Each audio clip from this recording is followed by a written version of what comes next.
اسلامی ریاست کیا ہوتی ہے؟ نحمدہ و نصلی علی رسولہ الکریم۔ میں بھی یہی چاہتا تھا کہ اسی بنیادی سوال سے ہماری گفتگو کا آغاز ہو کہ اسلامی ریاست جو ہے وہ تھیو ڈیموکریسی ہے۔ ڈیموکریسی اس لیے نہیں ہے کہ ڈیموکریسی کی بنیاد ہے پاپولر ساورنٹی، اور اسلامی ریاست میں ساورنٹی بلانگز ٹو گاڈ، تو ڈیموکریسی سے بنیادی طور پر علیحدہ ہو گئی تھیوکریسی سے مراد ہے ایک مذہبی طبقے کی حکومت۔ یہ بھی اسلام میں نہیں ہے، اسلام میں کوئی پاپائیت نہیں ہے، کوئی برابرزم نہیں ہے۔ تھیو ڈیموکریسی اس اعتبار سے کہ اس میں امتزاج ہے، اصول دین کے ہوں گے، اسلام کے ہوں گے، اللہ اور اس کے رسول کے احکام کو ہوں گے، لیکن اس دائرے کے اندر ایک ڈیموکریسی ہوگی جس کو کہ قرآن کہتا ہے امرہم۔ جہاں اللہ اور اس کے رسول کا کوئی حکم نہیں ہے تو وہاں گویا کہ اللہ نے یہ لوگوں کے حوالے کر دیا ہے، امرہم ہے، تو امرہم شورا بینہم، وہ آپس کے اندر شورا ہی کے ذریعے سے پھر امرہم کا تعین کریں گے۔ یہ نہیں ہوگا کہ کوئی ایک شخص کہے کہ میری رائے چلے گی، ہر حال میں میری بات مانی جائے گی، نہیں، بلکہ یہ کہ امرہم شورا بینہم۔ اب اس کے بعد میں آنا چاہتا ہوں کہ کارڈینل پرنسپلز کیا ہیں اسلامی ریاست میں۔ Number 1، sovereignty belongs to God, ان الحکم الا للہ۔ ساورنٹی عوام کی نہیں ہے، ساورنٹی کسی شخص کی نہیں ہے، ساورنٹی اللہ کی ہے۔ لا یشرک فی حکمہ احدا، وہ اپنی اس حکومت کے اختیار میں کسی کو شامل کرنے کو تیار نہیں ہے۔ یہاں ساورنٹی کی بجائے ایک اصطلاح مولانا مودودی نے وضع کی اور وہ بہت صحیح تھی، وائس ریجنسی، لیکن انہوں نے کہا تھا پاپولر وائس ریجنسی۔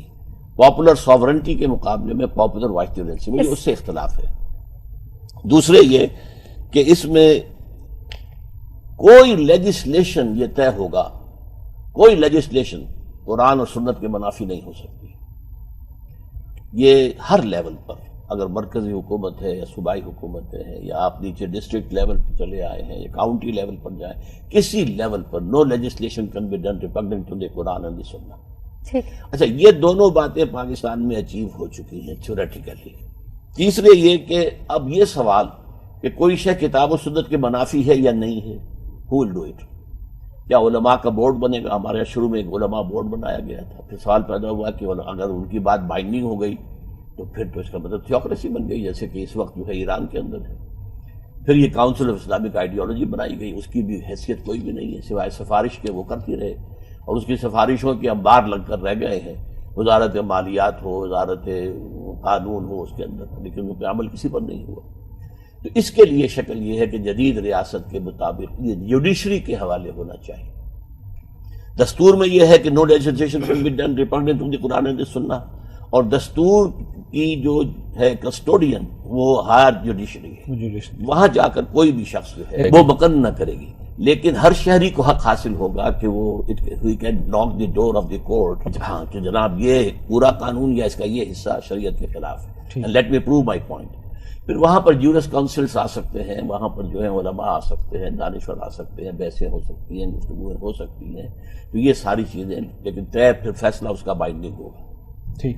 نمبر 4 وہ بات جو آپ نے پوچھی تھی، غیر مسلم جو ہے اسلامی ریاست میں پروٹیکٹڈ مائنورٹی ہے، فل سٹیزن نہیں ہے، اس لیے کہ لیجسلیشن کی بنیاد ہے قرآن اور سنت، وہ نہ قرآن کو مانتے نہ سنت کو مانتے، تو ظاہر بات ہے کہ لیجسلیٹو پروسیس میں ان کو کیسے شریک کیا جائے۔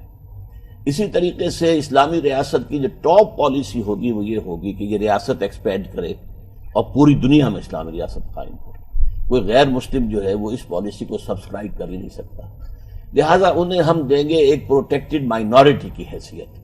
ان کا پرسنل لا جو ہے پورا آزاد ہوگا، مذہبی آزادی ہوگی، ان کے جو معبد ہیں، عبادت گاہیں ہیں، ان کی مسجدوں سے زیادہ حفاظت کی جائے گی، ان کو اپنے بچوں کو تعلیم اپنے مرضی کے مطابق دینے کا حق ہوگا، کاروبار میں، پروفیشنز میں، ہر ایک میں وہ آ سکتے ہیں، فوج میں بھی آنا چاہیں تو آ سکتے ہیں، لیکن لیجسلیچر میں نہیں ہوں گے، بلکہ ان کی علیحدہ باڈیز بنا دی جائیں گی، وہ الیکٹ کریں اپنے نمائندے، تاکہ ان کے جو پرابلمز ہوں ان کو کبھی وہ حکومت کے سامنے رکھنا چاہیں تو، اور حکومت ان سے بات چیت کرنا چاہے تو ان کے لیے وہ باڈیز فراہم ہوں۔